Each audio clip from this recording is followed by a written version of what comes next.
A very good evening to you, our viewers from wherever you're watching us from. Once again, welcome to Talanta MKU. This is the interview segment. Najua mmeshangaa sana, why we have the interview segment after the entertainment segment. But sometimes we are prone to change. The only constant thing in life is change. So once again, beautiful people, welcome to Talanta MKU. This is where we have very candid conversations that shape our day-to-day life, and of course, entertainment to the fullest. So as I had mentioned earlier, beautiful people, in the house today we have a very talented, permit me to say, a very talented young man who's a writer and also a Panafricanist. So we will get to know him, what he does, and have conversations based on the same. So Roy, how are you? Yes, I'm good. Thank you very much for joining us today. Thank you. So I believe that's your camera. Salute the people. Tell them a bit about yourself, what you do, who Roy is, basically. Okay, thank you. Let me first start with appreciating you for your calmness and for welcoming me here. It's a very great privilege and I'm proud of it. Okay, and to our viewers, again, I want to appreciate you and because you have been waiting for me. Though I understand that we are here, and for the time we shall be seated here, we shall share knowledge. Okay, to start with, my name is Roy Mutisya. Okay, let me start by saying that I'm just a commoner. Just a commoner, like any other citizen, like any other person, just trying to make the Africa we want, the Africa our parents wanted, and Africa we want for our children, come maybe in our lifetime or in the lifetime of our children. So that's Roy, just a commoner. Okay, Yeah. amazing. So let us dive right into it. You as a writer, Yeah. when did this journey begin? When did you actually discover that, you know what, I want to be a writer? Okay, thank you. Thank you for that question. My journey in writing, I began when I was very young, maybe at the age of 12. That's when I realized that I could write, even though it took me a very long time to produce my first work. But after trying, failing for the first time, for the second time, and then for the third time, and then for the fourth time, that's when I sat down and came up with a complete work, my first book. Yeah. Okay, so what actually fueled your passion for writing? What is that one thing that made you decide to start writing? Okay, thank you. I do write to educate people. And my biggest urge to start this journey of writing is because we want to change our life. I want to educate my fellow Africans.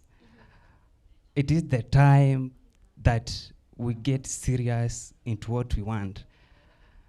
And through writing, I want to write not only for we who are now in Kenya alone.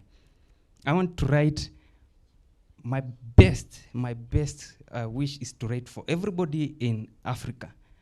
I want to let every African understand that we have a life. And this life, it is possible. We can. And we are going to make it possible because it is very traumatizing and painful when I just sit down and start analyzing the life we live as Africans. Very painful one, a tormenting life. Yet we have the ability, the capability, and even resources. That's why one of the reasons or one of the urge that pushes me just to wake up, educate my fellow Africans. Yeah, thank you. Amazing. It is Yeah. not every day you see someone who has the kind of urge you have to educate and just enlighten people and basically Africans. So, as we go into the works that you have already done, in studio with us we have a copy. Yeah, sure. I hope the camera can capture this.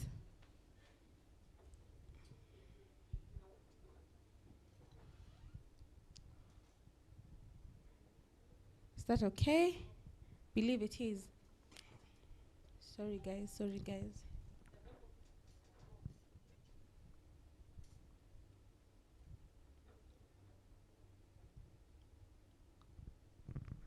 So as I was saying, ladies and gentlemen, in studio we have one of Roy's complete work, Mysterious Tomorrow, Mysterious Tomorrow, The Sacrifice of a Village Boy.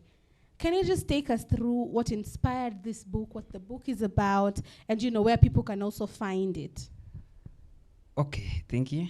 And to start with, I'm proud that I had already mentioned that I'm a commoner. And being a commoner, again, the sacrifice of a village boy. Mm-hmm. I like preferring myself as a village boy. Because when I say I'm a village boy, I want to encourage everybody. This book contains the life of a village boy, a very true story, my story. Oh, amazing. Yeah, just from downs, ups, from taking care of my parents' kettles and sheep and a shamba boy. That's the story of a village boy. The book, as I've just said, Mm-hmm. it has a lot, and I encourage at least you get a copy, because it is going to open your eyes and realize, oh, yeah, this boy was once in a very desperate position. Mm-hmm. This boy once in a life, like a very phrase, one of the phrase I've used there, that one of my time, I was very down and almost to my grave.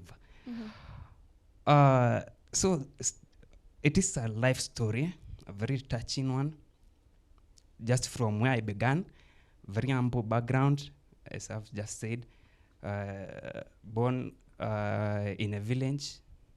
I was not born in any hospital, a mission hospital, just a midwives, and then my mother got me. So the book, you can get it anytime from me. I have copies, several copies. Just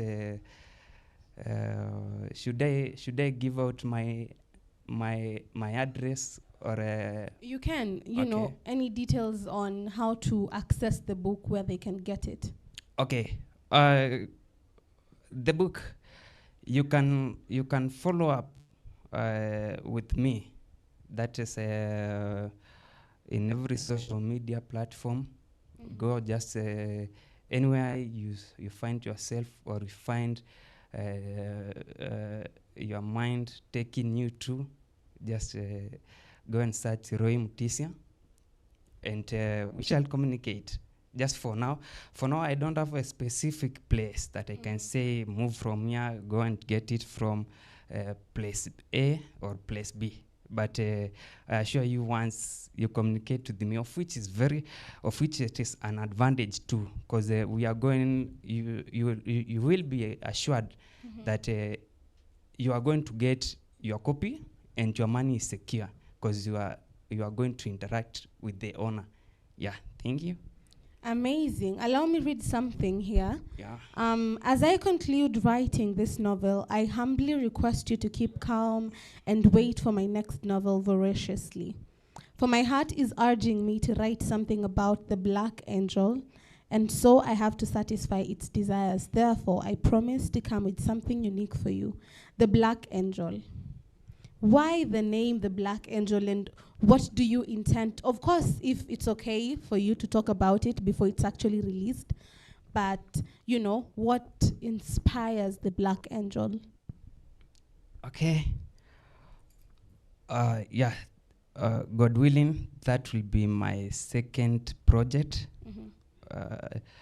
I'm proud that it's almost 90% in production. So, God willing, in 3 or 4 months to come, I will circulate it. So, as you have just asked about a black angel, now that is the basis of my journey, the journey of saving our people. Okay, it's not really a black angel, but I can assure you, I have met several, and I have met hypocrites, angels who are hypocrites in nature, black angels who want to come maybe to help us, but not necessarily a genuine help. That is the basis of my second book, and it will be of African continent. Let me say that African continent, what we want, the sufferings we have undergone, that will be the book. Yeah. Okay, amazing. I am very sure that the listeners will be anticipating this great work, The Black Angel. If you haven't already gotten your copy of Mysterious Tomorrow, you probably should. It's a very interesting story, and I would urge you all to, be readers, and get educated, as Roy had said. Now, I had told you earlier that Roy is not only a writer, but also a Pan-Africanist. So I want us to shift gears a bit and move to Pan-Africanism. Yeah, sure. Amazing. So to begin with, why do you refer to yourself as a Pan-Africanist? Okay, a very nice question.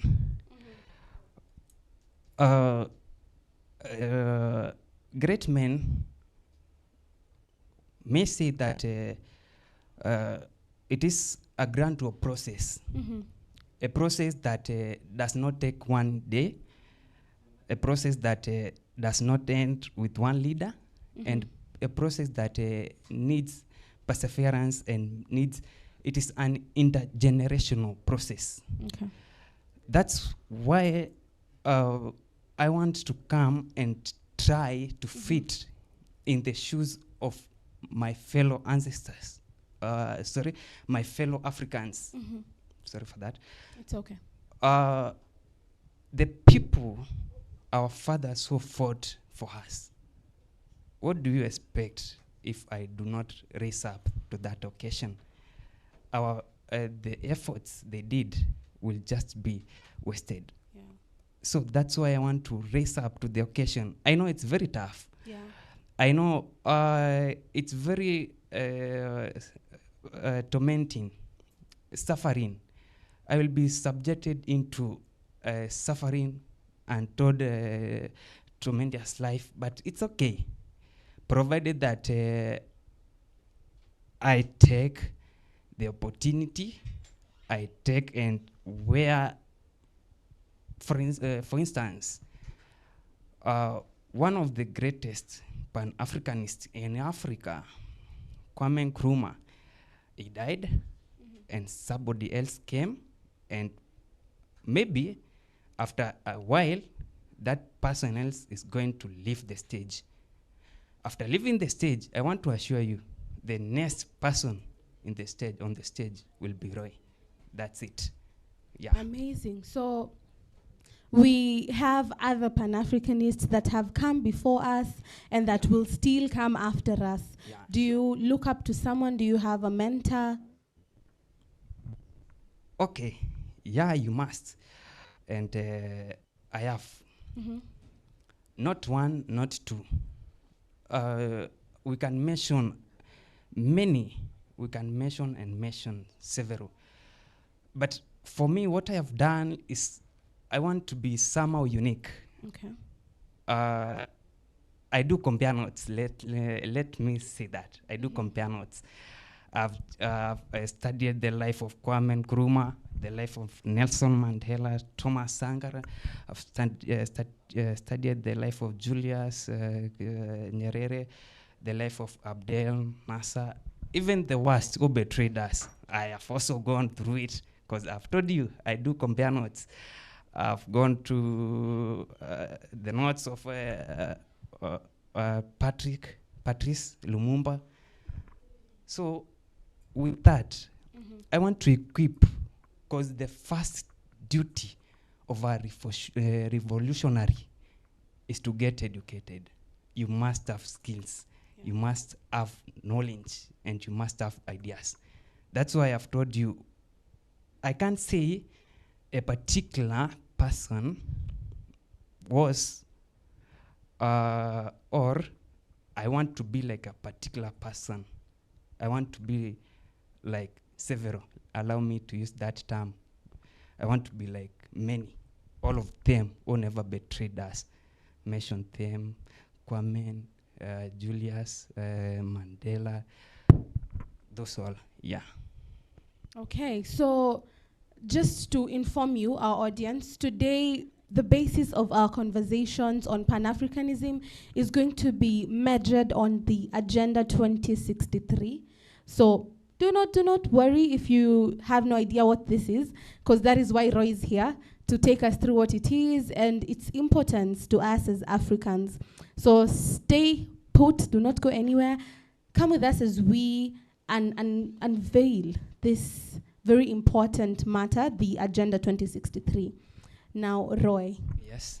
for someone who's hearing this term for the first time, Agenda 2063, Yeah. in simple terms, what would you explain to them it is? Okay. In simple terms and in the simplest way I can explain it, agenda, that is Africa Agenda 2063.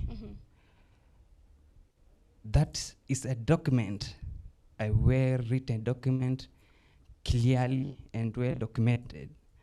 Our parents, because I believe 2013, most of them are still alive. Our parents sat down and they had a vision. They visualized the kind of life they want for us. Because again, I can assure you, by 2063, maybe many of us will be upstairs. Yeah, I very will true. not be here. So they had a vision. So, in simple words, Africa Agenda 2063 is what we want, what Africa wants. Even though it's a very detailed document, I can put it and make it very easy for everyone to understand that it is the document that contains what we want, our vision, our mission, the kind of life we want, the kind of things we want to abandon, the kinds of people, things and people to attract in our lifetime. Remember all this, as I have just mentioned earlier. Most of us, we will not be there by 2063, honestly. So it is what we want for our generations to come. Intergenerational. The document, we were not there when our parents wrote it. Maybe 2013, I was somewhere young. They wrote it, and now the people to implement it are us. And maybe to finalize the document will be our children. So it is an intergenerational. Yeah. So you have mentioned our parents being the initiators of this this great, what would I call it? This great initiative. Yeah, sure. Yeah, but for someone who really isn't, which is not right, you should be well equipped with knowledge about your continent and matters really affecting our continent. But for someone who does not know who you're referring to as our parents, can you tell us who are the initiators of this initiative, and what was the initiative itself? What does African Agenda 2063 really aim to, probably change or do for Africans in general? Okay, thank you. Africa Agenda 2063 was incubated in 2013. That is the time when someone sat somewhere and through visualizing came up with the idea. And from 2013 to January 2015, they wrote, of course, we have writing, we have reading through, going through it, rereading, confirming. So January 2015, the document and the initiative was successfully launched. By that time, the African Union Commission chairperson was South African called Dr. Zuma, a madam. So you can see from 2013 to 2015, that process is for writing, going through it alone. And as I've just said, it is a detailed document. They came with a very nice document. And maybe to summarize the document of what we want, the life we want in Africa, I can say that we have 7 aspirations. The document is guided, or we shall be guided by our 7 aspirations. And each aspiration is well written. Aspiration number 1 to number 7. Every aspect, every issue touching our lives, is well written down. I understand we shall have time to go through the aspirations. But for the document, it was launched in 2015 January in Addis Ababa, Ethiopia, during the 24th African Union Assembly Summit. And that time, the chairperson of African Union, again, I followed the guy. It's called Mohamed Ould Aziz. He was the president of Mauritania. Thank you. So you have mentioned something about inspirations in the Agenda 2063. Yeah.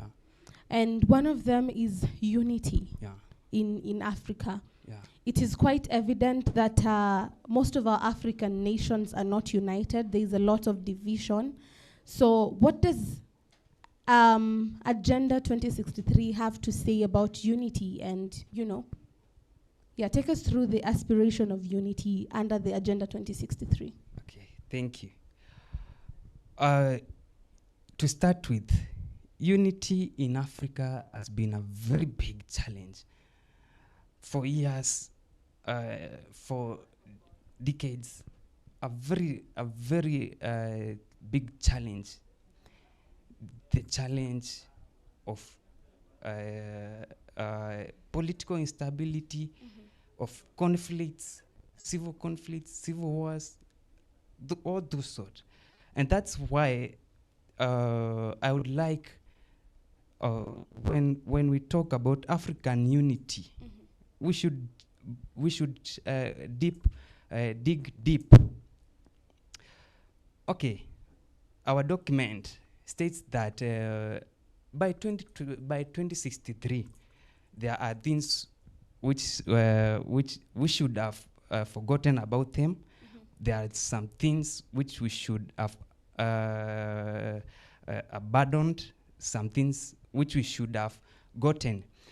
And the first thing about unity, one challenge about unity, and they came up, they highlighted the issue, was the issue of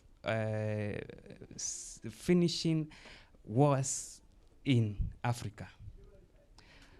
They said that by 2020, the document said by 2020, and everybody, our African leaders sat down, said by 2020 we want to finish guns. We want to finish, and we want to cease fire.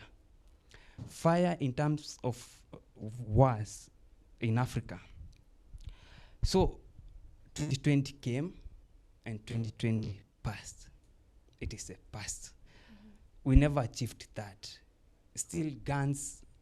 When you move from here, before you go to South Africa, before you go to Egypt, and then before you reach even Algeria or Morocco, I'm very sure in your journey, you will encounter either one or two groups fighting. Fire in Africa, still it is a very big challenge. So 2020 came, and our leaders went back to the drawing board, and they said by 2030, we hope we will have done away with this fire. Finishing fire, finishing conflicts, that's all about unity. And from where I sit, I want to assure you, Africa is not on the right trajectory. Africa, we are going to crumble with time. Because instead of the situation getting better, it is worsening. Day in, day out. For now, in Africa, you can imagine 15 to 20 nations are at war. Maybe some have not escalated that much, but at least 15 to 20. They are either fighting for something, they are either quarreling, or they are either they are about to escalate. Peace in Africa is becoming an issue. They said in unity we have to look about weapons, because we understand in every war we must in every war there is always weapon, be it an arrow, be it guns, be it whatever. Again, you can imagine that at least 35 to 40 million weapons, illicit weapons, are in circulation in Africa. That's why I'm telling you, we are going to crumble as a continent. 35 to 40 illicit weapons. They are called small arms and light weapons. And that is an issue well elaborated in our document, that we are going to end this illicit trade of weapons. That thing, it is still a very big challenge to us. 2030, we are almost heading to 2030. From 2015 to 2030, that will be a period of 15 years. 15 years. We sing in one song, we are going to finish war, but it is not going to end. We are seeing what is happening. Instead of, at least we don't want the wars to end at once, but at least we want some signs that we are progressing well, but nothing like that. And that's why we want to move forward genuinely with everybody. We want to be genuine, that when we say let's end war, when we say we shall not trade weapons, illicit weapon, when we say weapons. Let weapons remain with only security officers of security bodies alone. If it is in Kenya, let weapons remain with the Kenyan police, the Kenyan security body. If it is in Tanzania, the same in South Africa, the same in Senegal, the same in Mali, Botswana. Let us follow and be genuine with ourselves. But I'm still very disappointed because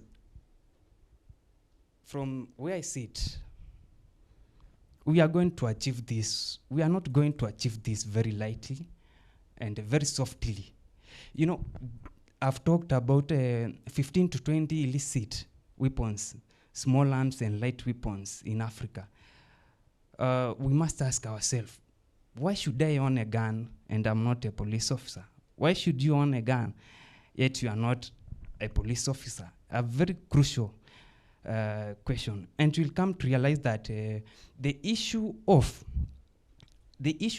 some people taking the advantage, trying maybe to isolate, maybe trying to get what is not theirs. That's why they go and purchase weapons. Because I want to assure you, you in a very simple way, you cannot threaten me for the first time, the second day, and third day that you are going to take away my 100 kettles. You can't. I will not leave you. So what happens? I will go and get a gun, and that is the issue. Again, I want to give up that still from some African nations and some African leaders, they have realized that for real, we want to be serious. We want to finish, to end this menace at all, for once and for all. When you see a nation, a state in Africa, say that we are not going to participate or we are not happy about African Union. Mm-hmm. African Union and its commission should sit down and investigate. It should not start backing back to that African nation. It is a very bad and very bad behavior. We say that why are you coming to take our minerals? Why is your country interfering with ours? Yeah, we understand we are one. Africa, we are one. But at least let us not use that as an advantage to start misusing the unfortunate in the society. Mm-hmm. So, African Union Commission, I've said from where I sit honestly, we are not achieving that soon from where I sit. But at the same time, there are some leaders in Africa whom I don't want to mention, but I can mention some African leaders who are showing that this is the path. You know, when we talk of unity, or just in real life situation, I come and tell you, I want to take you from point A to point C or to point E. You know, you are a human being, and you expect me to show you that you are well and safe in my hands.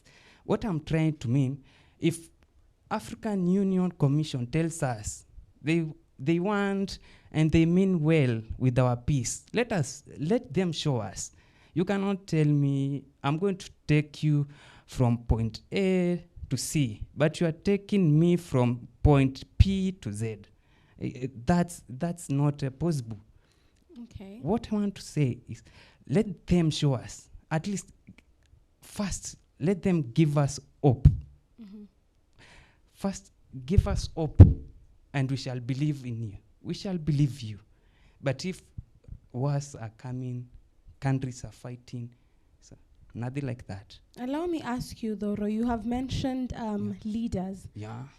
What do you think about Ibrahim Traore's method of ruling? Oh, yeah.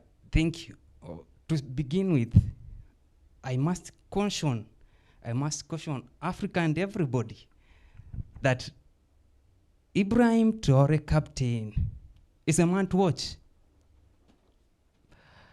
Is a man on a mission.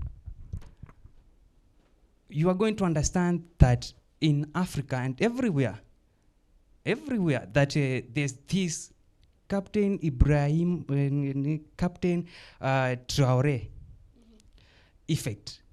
The effect, yes, is on effect that African people, when you are walking, maybe even here in Kenya, when I'm walking, I just hear people say, "Oh, Ibrahim Traore is a good leader. Ibrahim Traore, the way he walks, the way he presents himself to the public," and I've assured you, we have to watch that man. That is a good hope. He's giving us hope. When I sit down and start following that man, I see hope and I feel happy. But the issue, and unfortunately, it is this: that when I am fighting for Africans with this, with my right hand, you know what? The left hand is trying to fight Africans who are fighting me. A very unfortunate situation. For Ibrahim Traore, captain of Burkina Faso, is fighting for us with the right arm. But we on Africans, some of us are still fighting him. And again, according to me, African Union Commission is doing nothing to help that man. It's doing nothing in support of that man. But instead of helping him, we saw in African Union Commission, they suspended 6 nations that you are not going to participate in activities. You may remain or you may go, but participating in our activities, we as African Union Commission, you are not. And among them is Burkina Faso. Why should we fight our own? Why should we ban and suspend Ibrahim Traore? That is what happened. And fortunately, because I've said and I strongly believe in that man, they went back, or rather, he went back and came up with an idea that he went and called other 2 African nations. That is Mali. Mali, with this leader, is called Kenon Giami. And then they called another one Niger of Chiani. Chiani is the leader of Niger. So the 3 came up and they formed what we call the African, or rather Alliance of Sahel States. Alliance of Sahel States. And after there, what we saw, the ECOWAS, imagine being a member, a founder member. The 3 nations, one, Burkina Faso, Mali, and Niger, they were founder members of ECOWAS in 1975, okay? But they with them, they withdrew themselves from ECOWAS and they formed Alliance of Saharan Sahel, Alliance of Sahel States in those 3 states. So uh, after forming the alliance, we saw very wonderful initiatives. They came up. The people with the leaders, for instance, with Ibrahim Traore. Ibrahim Traore, since assuming power, he has provoked and he has ended some treaties. Not one, not two, not three, not four, not five. At least 6 or 7 treaties that we are subjecting our people to pain. The same thing to Chiani of Niger. He did the same. Not one. Let me ask you, Yeah. sorry for cutting you short. Yeah. Do you think that Mohammed Gaddafi's history is repeating itself through Ibrahim? Okay. Considering the fact that he was killed by the Westerners. Okay, it might be, but okay, thank you for that. It's a very good example. But we don't need to go to Libya. From Burkina Faso to Libya, we are taking long.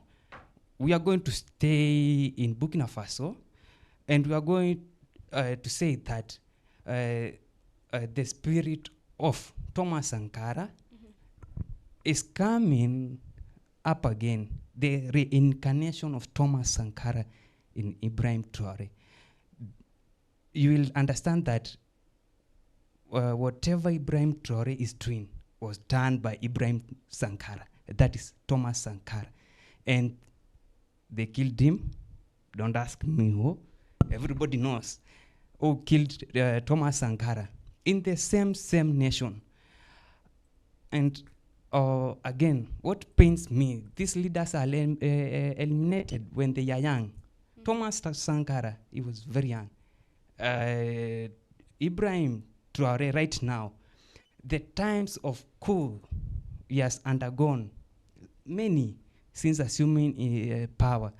So my request, to African Union Commission, kindly let the body support our people, support leaders, support every visionalized idea. Ibrahim Traore, I've told you, you see, it needs a man full to come into power and say this military treaty with France, it's not going to happen here in my country. So many, and I'm not apologetic to that. So many African presidents this day, they can say, you British, you got into a treaty with our parents. Maybe they never knew. Maybe you lied. Maybe you pretended that it is a sweet. Yet we understand now it's just a mess. I believe you have taken us through unity, and our audience have really gotten a perspective of what the Agenda 2063 says about African unity and actually coming together as African nations. So I would like us to move on to number 2, which is hunger. Yeah. And food insecurity is a matter that has been talked about for the longest in Africa. We have so many African countries going through hunger and people starving. So what does Agenda 2063 say about hunger, and how does it intend to curb food insecurity?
make some amendments.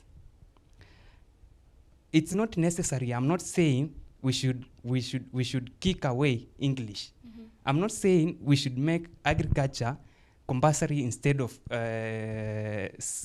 this science subject. No, but at least if English and mathematics are there, they are compulsory, right? Okay, at least make agriculture as a subject in school compulsory. At least if our education system runs either 8 years, at least let the child spend 4 years learning agriculture, and not agriculture by name. We want to see agriculture in action. Be genuine. Let the child at least a half of his or her academic journey spent in agriculture. With that, from grassroots, Africa Agenda 2063, it talks about from grassroots. We are talking about from kids there. So the issue of food security, again, you will understand that climate change is still affecting us, and it will. Unfortunately, for climate change, we are suffering because of someone else's fault. But for now, at least the progress, food security, we are progressing nice. Yeah. Amazing. Now, due to time, I would like us to address our final issue, which is infrastructure, trade, and traveling. Yeah. So I'd like us to address that finally as we conclude. Okay, thank you. Africa Agenda 2063 says that by 2063, and I forgot to tell you, I assure you, when you go through that document, when sober, you'll just sit down and start smiling and say, wow, this is the life we wanted. This is the life when, if only we can achieve it, we are going to enjoy ourselves. We are not going to struggle, because we are going to talk about the infrastructure. That is well documented initiative. And the document says that by 2063, we want one Pan-Africa railway line, and not just a Pan-Africa railway line, a speed that will connect major cities across Africa and the capital cities and major cities. You can imagine a high-speed railway line, a Pan-African, not that of of our the people who killed Thomas Sankara. I don't know them. I will not mention. So you can imagine a railway line that runs from Mogadishu in Somali all the way to Rabat in Morocco, and still from there it comes to Cairo in Egypt. It goes again to Dakar in Senegal. It goes to Cape Town and Johannesburg in South Africa. It goes to Lusaka. It goes to Niamey in Niger. It goes to Ouagadougou in Burkina Faso. One train, high speed. What does that mean? It means that by that point, at that point, already we are somewhere feeling well. Let me say feeling nice. We are somewhere. So infrastructure, about railway line. The other issue, I've told you, if you go through the document, you are going to enjoy it. It says we are going adjacent to the railway line. We are going to have airway, that is roads, airways. From, again, just just look at this, because it says adjacent, meaning that the railway line is here and maybe the road is just 5 meters away from there. You can imagine the kind of life. You just wake up from Nairobi, Kenya, and you get to South Africa in just minutes or hours, because we need high speed. Again, it takes you from there to Morocco, to Rabat, to Casablanca, to Tunis. You get back to Africa. And the other issue is the issue of traveling. We said we want a borderless Africa. A borderless Africa. One, we must do away with visa.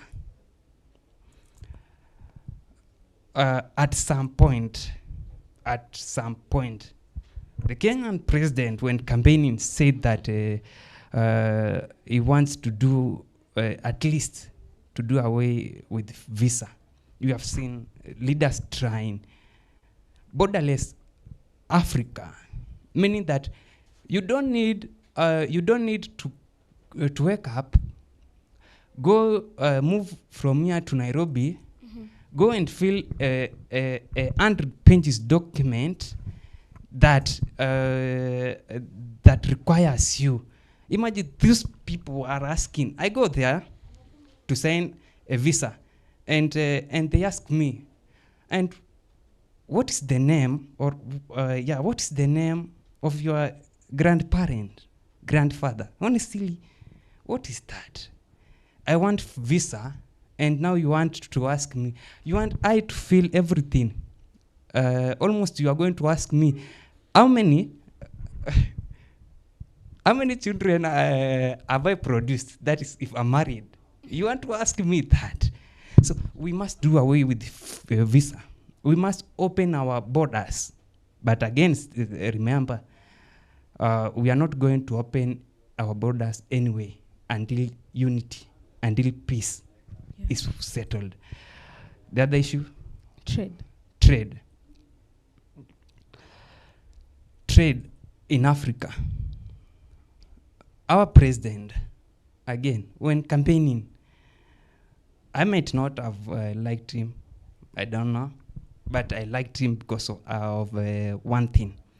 He said that I am going to do away with the dollar, and that carried me, and I liked the guy from there. I'm going to do away with the dollar until we do away with the dollar. As a continent, it's very frustrating and very disappointing that over 50 nations, we are over 50. We don't have one unique currency. We don't have one. We are just like escorting. Okay. You come, we shall escort this dollar. We are going to do away with the dollar. We need an Afro currency, African currency, that will be used by Kenya when you are in Zimbabwe. We want an African currency that will be used by an Algerian citizen when he or she is in Kenya. Doing away with the dollar. At least for now, I will just touch on that issue. But trade comprises of so many things. But for now, we need our first currency, one currency. And from there, I'm free, we are free. We are going to talk about what next. But first, do away with the dollar. Create African Union Commission should create an Afro currency. Yeah, after there, I myself, voluntarily, I will come and tell you what next. Thank you. Amazing. So I believe, guys, that you have been enlightened. Some of these issues are not issues that you just come across randomly, and it is very important for us to have these conversations often. So Roy, thank you very much for coming today and enlightening us a bit. I know time has been a bit short, but we will definitely have you back and expound more on the Africa Agenda 2063 on the issues that we probably have not touched about, and just enlighten Africans on the challenges that they're facing and how we can move forward as one Africa to create a better Africa. So as we conclude, you can just address the people, tell them anything you would like them to know. Yeah, just your closing remarks. Yeah, sure. Thank you. Thank you for that opportunity. One to say is that Africans are not lazy. I have not traveled that lot, but at least I know Africans, wherever they are not lazy, these people. By 3, you'll find 3 a.m. in the morning, you are going to find business across every city, every town, at least every town, business, 1 or 2 or running by 3 a.m. So Africans are not lazy. It's only that the system does not favor our people. Mm-hmm. But to say this, and to my fellow Africans, that I assure you that our parents did well. Our parents tried their best. Let us not accuse them. They gave us the best. They fought for us. You can imagine that time. Fighting people when there's no communication lines, when there's no transport. They did best. They did good. And now it is our turn now. And there are only 2 options. Mm-hmm. Only 2. And this is a wake-up call. Only 2. 1, we sacrifice ourselves and fight for our children, and tomorrow our generation to enjoy. First option. A very hard one. Mm-hmm. Now, there's the second one, the easiest. Just sit down, be controlled, we die, and then later, tomorrow, our children to come and accuse us. Very bad. Like, they say, oh, why did you do this to us? Why did you not question them? At least, why did you and then they are pointing at my grave. Why did you not do like Dendan Kimanthi? Why did you at least try? At least you would have started, at least. Why did you just sit down? Today I'm very proud of those guys. They tried. And I'm ready to continue from where they reached. So to our Africans, there's plenty to say, plenty to share. And the life we want, we must get it. A very common and a very sweet phrase I do like. The EFF of South Africa, led by Julius Malema. It says that we must, in our free time, in our entire time, in our lifetime, we must see economic change. We must see economic independency. That means that in our lifetime, no matter what, no matter how tough, no matter the sweat we are going to shed, no matter the suffering, but in our lifetime, we must see some of this life, some of the things we have always been wanting, some of the things that our parents died while fighting for us in our lifetime. Just like Julius Malema, in our lifetime, we must enjoy that life. In our lifetime, we must, at least, every citizen of Kenya should at least visit East Africa free, without anybody bothering him or her. Where is this? Where's your visa? Who are you? One, and again, the issue of language. language. We need to have our common language. This issue of English, even you will notice that some of the times that English is a bit difficult for me, and I'm very proud of it. I don't want to be perfect in English. Maybe I want that little English that will help me to communicate with you. But what I want is one language that is going to unite us. Kiswahili, the Swahili language. We should be sitting here speaking to our people in Swahili language. The radios in Khartoum, they should be listening to us in Swahili language. Radios in Eritrea in Swahili. But it is a process, intergenerational. We have no pressure. We are not going to lose hope. Just intergenerational, step by step. Yeah, that's it. That's it for our people. I can see a future which a shining future. I can see a future, a very sweet future.